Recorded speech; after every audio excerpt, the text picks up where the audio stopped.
The Halifax business community showcases progressive ideologies, including women empowerment. And in this dynamic landscape, women in leadership, particularly Black women, are blazing the trail. At the heart of this transformative movement is Anne Devine, a visionary leader who is CEO of Ashanti Leadership. Anne embodies tenacity, resilience, and purpose. Her roots track from Guyana to London, UK, and are now firmly planted in her home base of Nova Scotia. As chair of the Halifax Chamber of Commerce Board of Directors, Anne Devine champions diversity, equity, and inclusion, advocating tirelessly for the advancement of business women of color. Today, we have the privilege of exploring her journey and her profound impact on Halifax's business ecosystem, along with her unwavering commitment to creating a more inclusive future for all. Anne Devine, welcome to Community Updates. Oh, thank you very much. You are most welcome. We want to start out by exploring your journey, which started out in Guyana, through London, and now settles you in Halifax. What was the initial trigger for the move, and how has this molded your professional journey and your career? Okay. Well, I was born in Guyana, the former British Guyana, South America. It's the only English-speaking country in South America. Right. My parents went to the UK, and at the time when they went to help to rebuild the mother country, as it were, after the Second World War.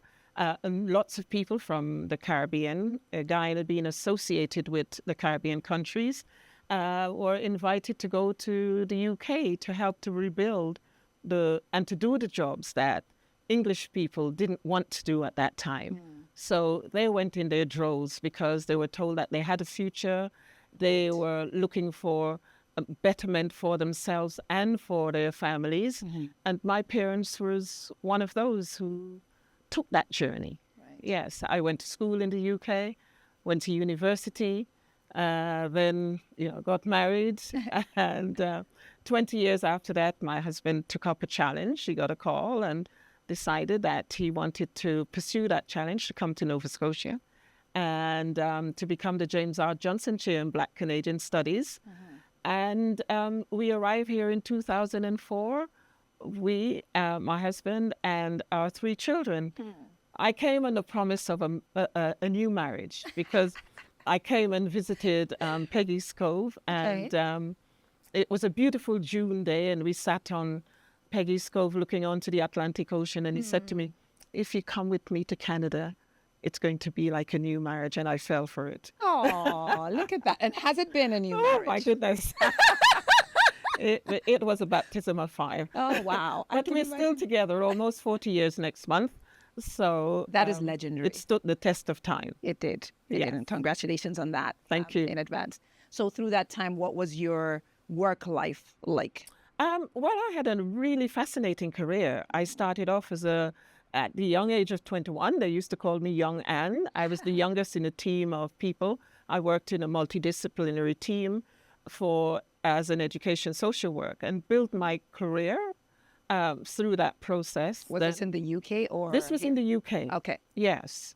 So I built my career, and that took me up to senior management, where I worked in different capacities across government in different areas with diverse groups of people. And then I ended up in the probation service, the London Probation Service, and I was aide to the chief officer of the London Probation Service, and was given the opportunity to develop myself, develop my career throughout. I was very fortunate in my career progression. Yes. So when I came to Canada, I came with, I often say to people, when we come to Canada, we just don't come with the 3 suitcases that we're allowed to come with. Right. We bring a lot with us, which is often not recognized, and that was my story. My credentials, my academic qualifications, and everything was not recognized. And all those years of experience too. Absolutely, they were cut short.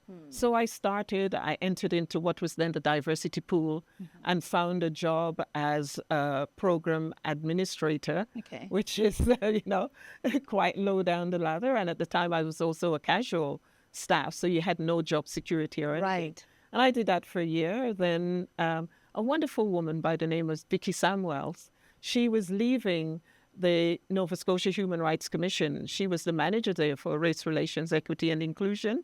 And she said to me, Anne, I've listened to you, I've heard you speak, and I think you should apply for this job. And I took up her advice on that, and I applied, and I got the job. And that was an open door for you. It sure was. It was enlightening. It was also richly rewarding. There were challenging times, of course, like, as in every job and positions as leaders.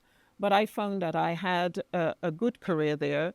But eventually, it wasn't fulfilling enough. So I started looking for jobs. And I often say to people, once you start going on interviews, you've already left that organization. Interesting. So when I found myself going on interviews in, deepest parts of the country, places like Guelph in the middle of winter, where the ice and the snow is up to your thigh, it's time to leave. So I left the Human Rights Commission, and I left with a mission to start my own business. And that's how Ashanti was born? No, Ashanti Leadership was founded way before then. Okay. I registered my business since 2011 at the Joint Stock Commission. But at the time, I was doing a lot of additional stuff, like founded the Black and Immigrant Women's Network in 2012, because women were saying to me, and we don't have someone to speak for us. You have a voice. Can you represent us? And so I started to do that. We hosted an amazing event, which was sponsored by the BBI at the time, the Black Business Initiative, Mike Wise. And we hosted our very first half a day's, as it were, conference, myself and a young woman by the name of Louise Dongo. And it was great. How long ago was this? That was in 2012. Oh. Yes. So it was quite some time.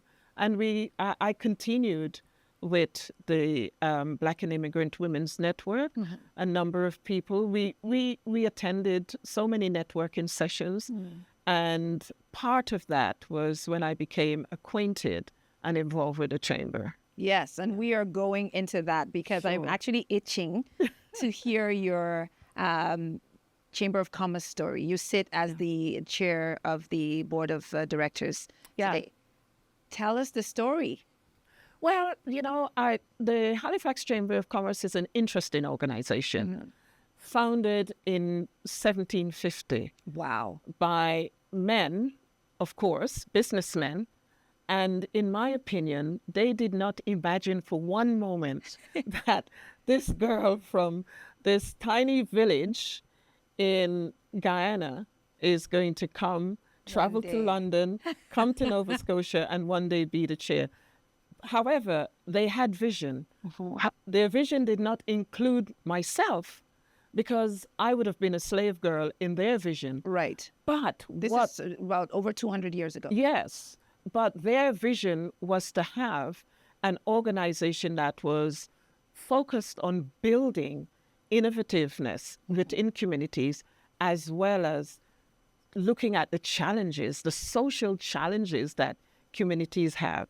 So I like to think that those social challenges included me, right? Because we just didn't fit. Fast forward to our time here. We had the first female in Kim West as the board of director at the Halifax Chamber of Commerce. But my real connection with the chamber was through Valerie Payne, their president at the time.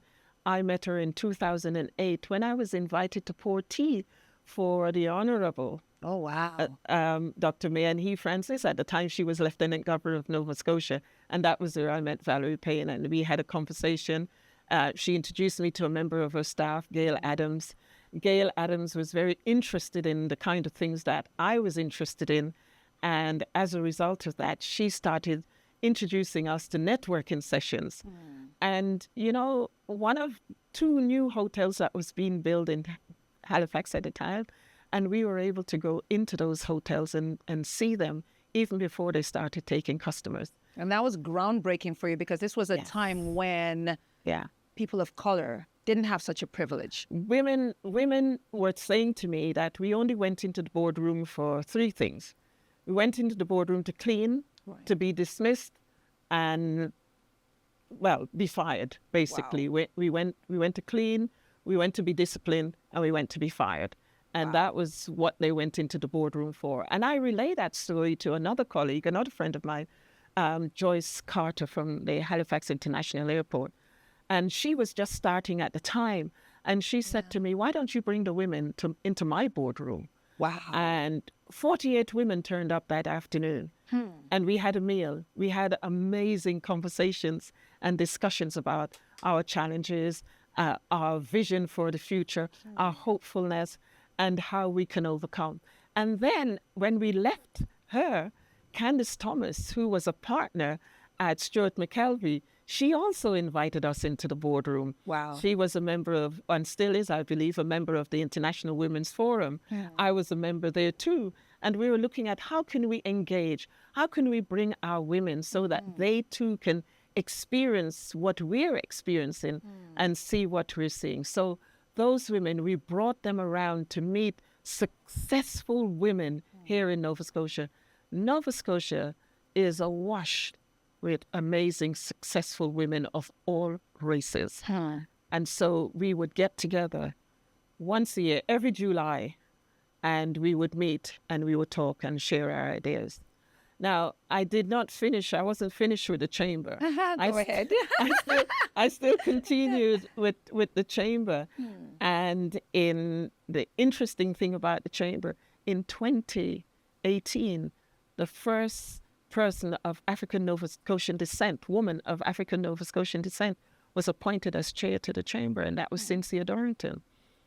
Then Cynthia Dorrington, followed by Fatin Azali.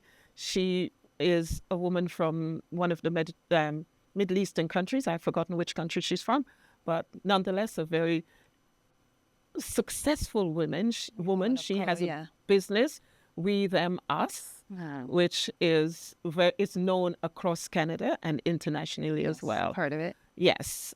And then myself as another woman of African descent. So it's really exciting to be a part of that history of the Halifax Chamber of Commerce. For sure. So many initiatives there, so many changes that you either pioneered or was a part of, and that is just phenomenal. Is there any other initiative now that the Chamber of Commerce is working on or has worked on that gives you pride and joy, that, specifically around women in business, women of color in business? Yeah. The interesting thing about the chamber, we're not terribly good at telling our own story, because currently in the chamber, there's 3 women of African descent, which is something that I'm really proud about. We have myself, we have Dr. Denise Daly, and we have Martina Canedes. So this is really quite powerful when you think about it. Right. We also have 3 men of color and 1 Indigenous male who sits on. So really and truly, the chamber is meeting what is known as the 50-30 challenge. Tell us more about that. Oh, the 50-30 challenge, it's a government initiative which is run by the Ted Rogers School of Management from Toronto. And basically what we are encouraged to do as organizations is to look at the organization as a whole and see where those needs can be identified. So we are encouraged to have 50% women on boards and 30%. I believe the chamber has surpassed that. We've probably got about 39% when you look at the overall figure. And we not only work by ourselves, but we partner with other organizations such as the Center for Women in Business, the Black Business Initiative. We also work very closely with the Black Cultural Center. Right. So those are some of the initiatives. And one of the things that the chamber did during COVID, I think you can remember Patrick Yes. joined us, our president for the chamber. Patrick Sullivan. Yes, he joined us and spoke to us as women alongside the then BBI CEO, Rostrum Southwell, encouraging us during COVID, which was really quite. And those are the things sometimes we don't remember. We tend to forget. So when things happen and things are not going so good, we tend not to forget all those little things that had been done during the course of the time that we were working together. Right. In 2019, I approached one of the chair, Chapman, and said, would you be willing to meet a group of women of color? And that was where the breakfast for women of color started. So every year, our women getting the opportunity to speak to the president and the chair of the Chamber of Commerce, giving us the opportunity to listen to what the challenges we are facing. Those meetings, they are always well attended, and we have never had. In fact, we had one male who joined us on one occasion. Wow. But it's fascinating to learn about what's going on with our women, because our women do face particular barriers. We don't get the kind of mentorship that we need. We don't get the kind of financial support that we need when starting a business. Right. We may not have the necessary bank deposits to help us to start, so we may go for a loan. We've got to prove so many things. There's so many hurdles that we have to go through. Right. Women in general experience that, but for women of color, Black women, we experience that 10 times more than anyone else. So it can be quite discouraging. But for women of color, we are the fastest growing business lead members in diverse communities. Wow. And it's not just in Canada alone. It's across North America. In America, we have the same thing. So we are really, as you said, we are really blazing a trail in things that we are doing here. When would you say that the province, or maybe even the country and the continent, when did today's people see the light? When did this shift happen where it suddenly became, easier for women to have a voice or come to the table, women in business, particularly women of color? Because I know that it hasn't always been like this. Oh, no. Women have always, particularly, let's stick with the women in Nova Scotia. Right. We've had some serious businesswomen, Black women in Nova Scotia who have done tremendously well. When we think about Barbara Manning, for example, one of our trailblazers in this province, who had a successful technology business that was international. And, we're just talking about technology now. Right. And when you think of Cynthia Dorrington, her sister Cassandra Dorrington, one of the leading figures here in this province, and many others Eleanor Beaton. We don't hear of those individuals. And many before those individuals who were through things like their basket weaving program, women have been women of color here have been extremely industrious and successful in spite of the barriers. And it's important for us as new immigrants to recognize that, okay, we are here now, and many are coming in and they're getting senior positions, senior jobs. 20 years ago when I came, that wasn't the case. It wasn't. You had to start from the bottom. You had to take those survival jobs. Right. When my colleagues were thinking of retiring, I was thinking of ratcheting up my career. So it has been a challenge, but I'm so glad that there's been a shift. Yes. A psychological shift in people's thinking. And that recognition came even before the death of George Floyd. But I think it was really propelled during that time. People began to recognize that, yes, we are here. So around the COVID season, or maybe shortly before, is what you're saying? Sure, I would say shortly before COVID, because I was doing quite well with my business during that time. And I know others who were, because people were beginning to become interested. Right. One of the things when I started my business in 2014, in 2015, I started looking at, people were saying to me, look, Anne, we're trying to do diversity, equity, and inclusion in in our business, but we're not seeing the return on our investment. What is it that we're missing? And I started doing my own research, and then I stumbled upon Dr. Frank Dobbin from Harvard University, and he told me that diversity, equity, and inclusion doesn't work. There are other things that you have to do alongside it, such as checking your own biases, unconscious bias, and how does that impact on your everyday decision making. So when I went out and I started doing that, people were saying to me, what's that thing you're talking about? Uncon what? Right. Unconscious bias. Uncon what? But nobody took me seriously because they didn't know what it was. Right. But I went to a lunch and learn with a colleague, Lynn Jones, and I spoke about, and this was to the Stadacona base here in Nova Scotia, the military base.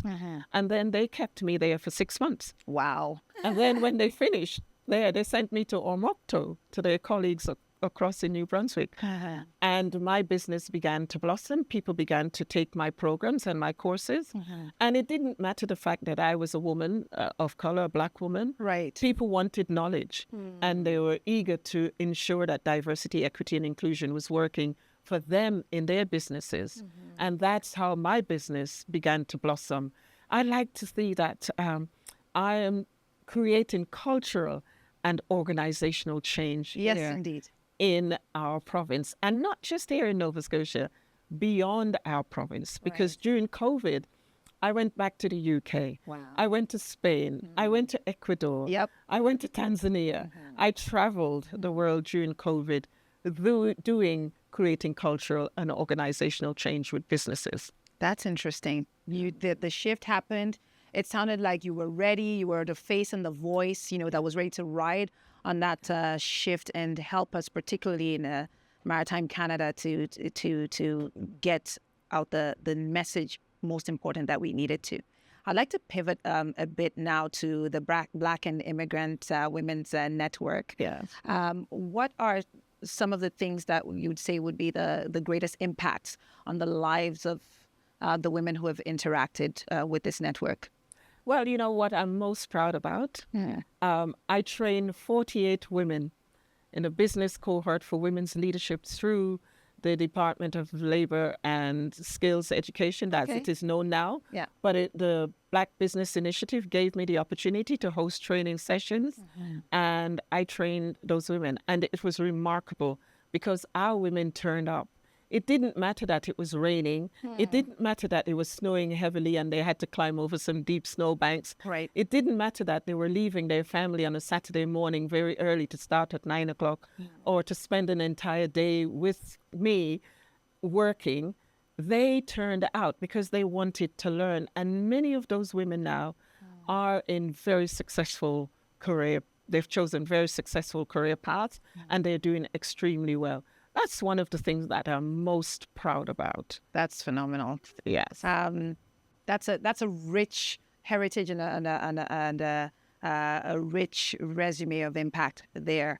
With regards to the future, though, where do you see the future of business for women of color in Halifax and in Nova Scotia as a whole? We are not where we used to be, but what do you see as the future? Well, we've got some phenomenal women here who I don't feel that I need to have a Black and Immigrant Women's Network. I don't feel there is the need for me to do that anymore. I can step aside and give others the opportunity because many young women have gotten together and formed their own groups and are progressing together. We've got folks, individual like Joyce Adam, who has her products in Lawton's and in Sobeys. I mean, that's something for us to rejoice Phenomenal. about. Yep. We have Butter Bar, Tiffany Young, who is doing incredibly well. We have an individual like Fumi Mishnat, who is doing Bratha Restaurant. All of these women who are fairly new to Canada and are doing phenomenal stuff here in our city. And so therefore, I see that we, including yourself, I can't leave you out. You're doing I am honored phenomenal to join that honor roll. And there are many more. And for example, we have someone like Tia Upshaw, who is working very hard with building the knowledge of women. Yeah, we've seen her work. The training that she does with those women who are wanting to develop themselves and wanting to start businesses.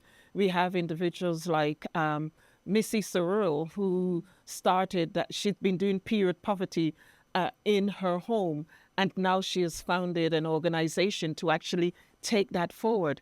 And in her day job, she does Nurturing Strong, which is to address the struggles that Black men have with their families. So she's taking that forward. Yeah. There are so many amazing women who are doing incredible stuff. So we have a bright future. We have to be tenacious. We have to be determined. I don't walk into a business feeling that because I'm a Black woman, I can't do business with you. If you don't know who's coming into your business, then that's your problem because you haven't prepared. You haven't done your search.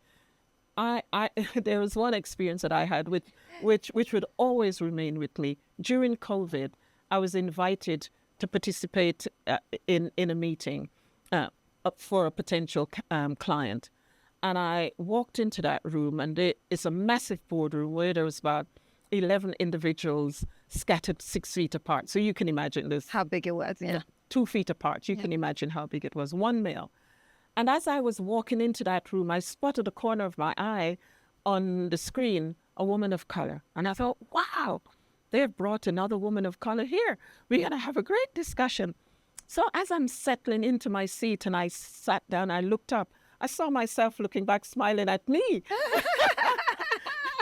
And I thought, that was incredible, because this organization had prepared themselves for who they were going to meet with. Right. So I was in the room even before I got into the room.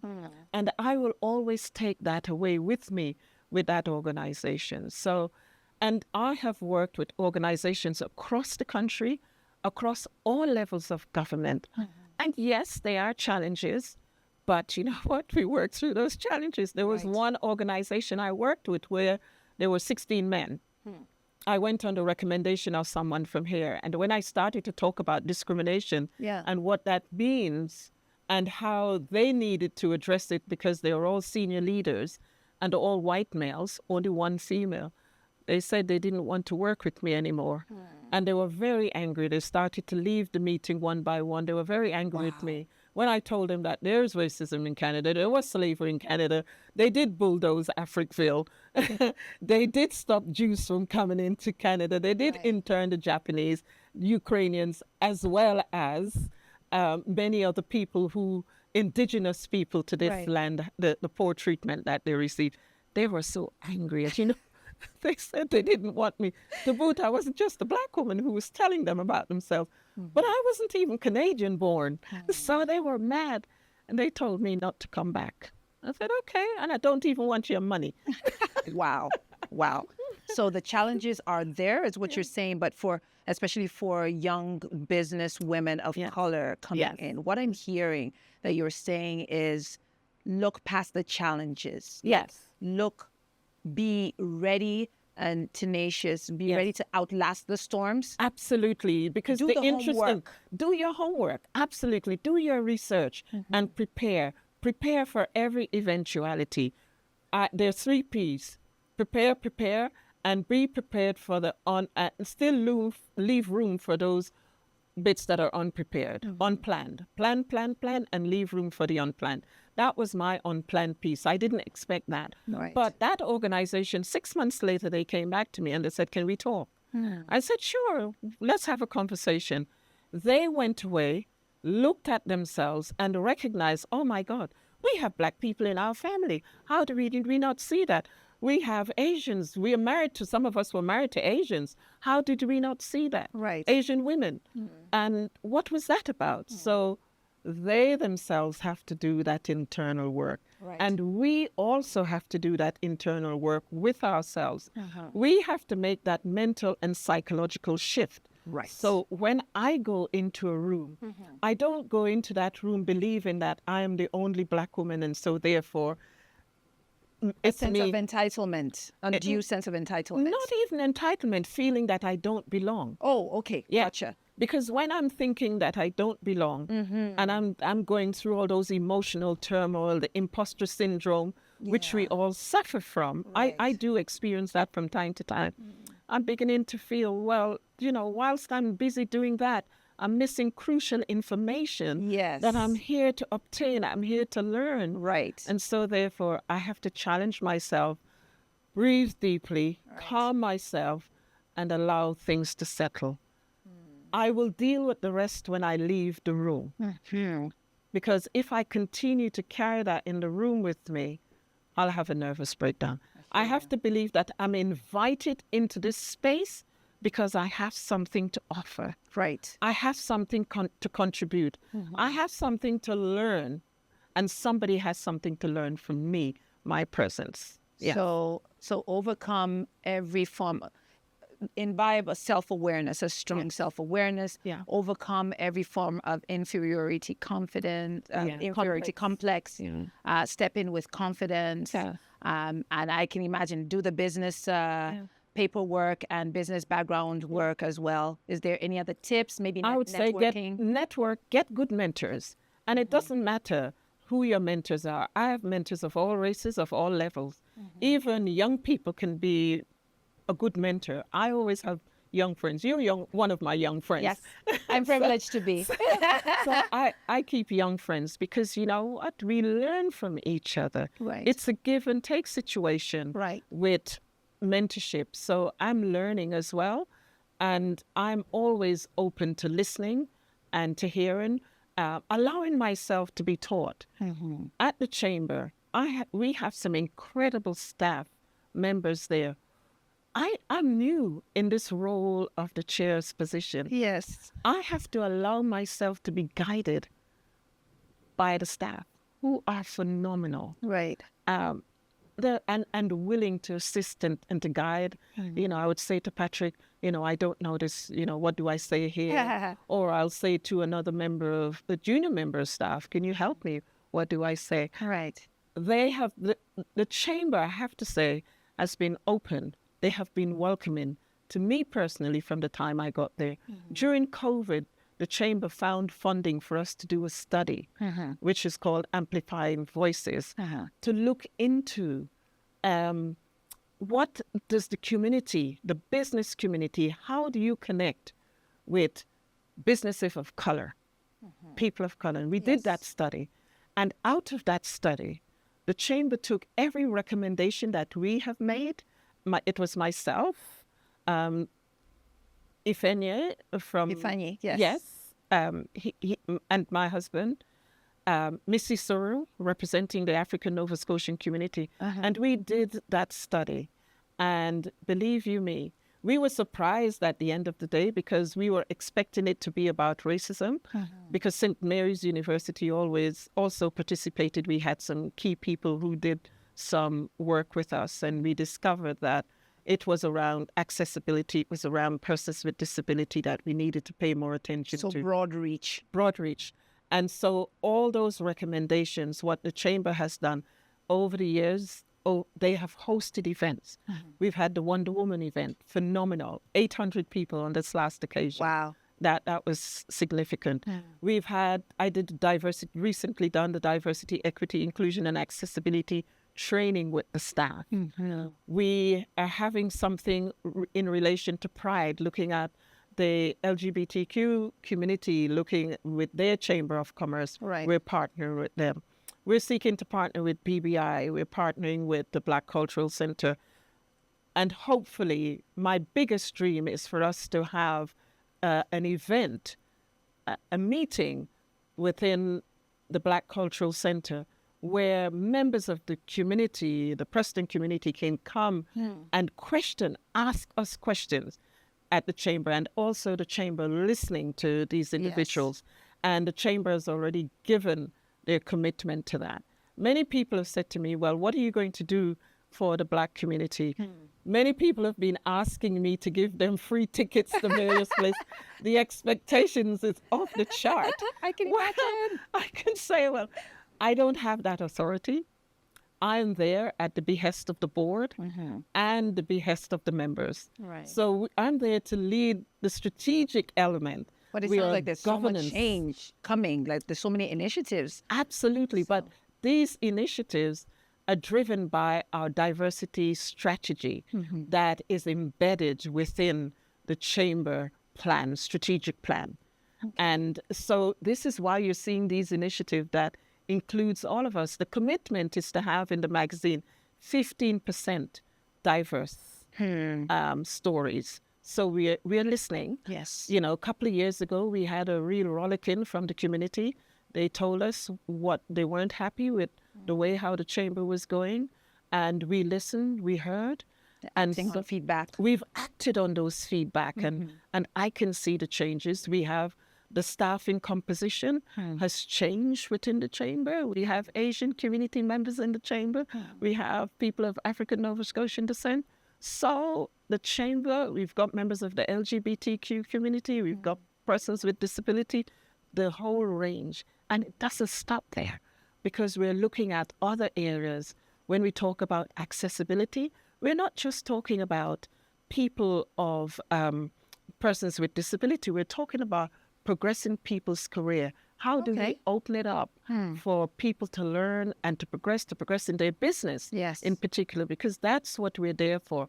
We're there to advocate for business owners, represent businesses to government, making government aware of what are the issues, because we want our community to grow.